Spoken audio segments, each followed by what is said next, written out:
Ya, oke. Halo kalian semua, bersama saya lagi Profesor Y. Kali ini kita akan membicarakan tentang akuntansi.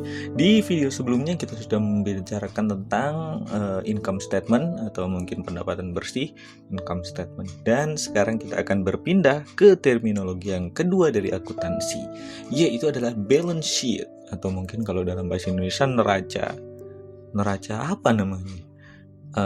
Oke, balance sheet. Balance sheet, neraca transaksi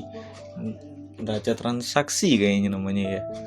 Iya, kalau ada yang tahu apa namanya itu, kalau ada yang tahu bahasa Indonesianya bisa komen di bawah ya. Saya nggak tahu bahasa Indonesianya, aneh banget orang Indonesia. Ya oke, balance sheet ini intinya adalah apa yang kita punya. Intinya adalah apa yang kita punya dan yang dipunyai orang lain tetapi ada di kita. Nah, dari balance sheet ini dibagi menjadi 3 juga. Yang pertama adalah aset. Aset adalah sesuatu yang menjadi hak milik kita, ya mungkin hak milik bisnis kita juga, itu adalah aset. Ya, contohnya aset mobil, pabrik, habis itu ada bangunan sama pabrik beda dong. Bangunan, ada juga rumah dan lain-lain sebagainya, itu adalah aset. Yang kedua ada yang namanya liabilitas. Nah, yang namanya liabilitas ini adalah apa yang bank punya, ya. Ingat-ingat, namanya liabilitas adalah bank punya. Nah, contohnya bank punya apa yang contohnya bank punya? Iya, contohnya mungkin pajak rumah. Oke. Rumah itu kan punya kita, tapi ada pajaknya pastinya. Itu punyanya bank. Dari uang kita ada pajak rumah, ada pajak mobil, dan segala jenis pajak. Pajak penghasilan, pajak pertama nilai. Nah, itu adalah liabilitas yang bank punya. Dan yang ketiga ada namanya ekuitas. Nah, ekuitas ini apa yang orang lain punya tetapi masih di kita. Itu adalah namanya ekuitas.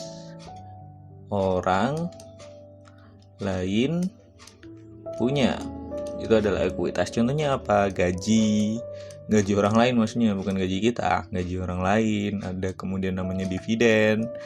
Oke, dividen itu iya dividen. Dividen itu ketika kalian mendapatkan sebuah untung dan kemudian dibagi ke para pemegang saham, itu adalah namanya adalah dividen.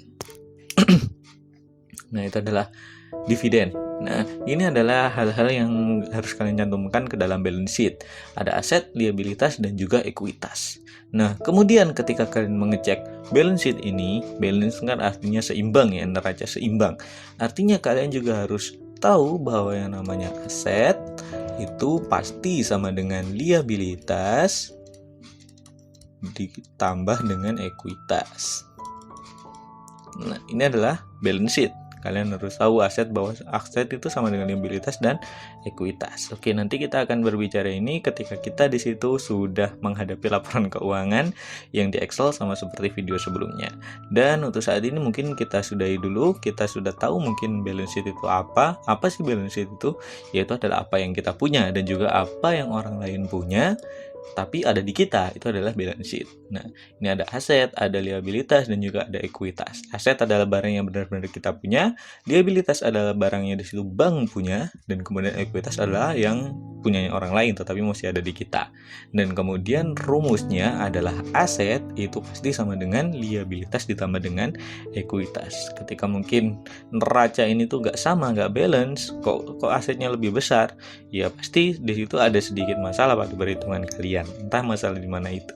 Nah, kenapa sih kok kita harus tahu balance sheet ini?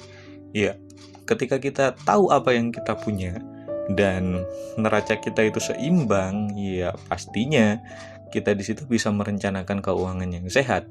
Contoh ketika kalian di situ berbisnis, kok ternyata neraca kalian itu seimbang atau mungkin aset kalian malah mungkin lebih besar daripada liabilitas kalian. Itu mungkin ya ada pengaruhnya juga dalam keuangan kalian.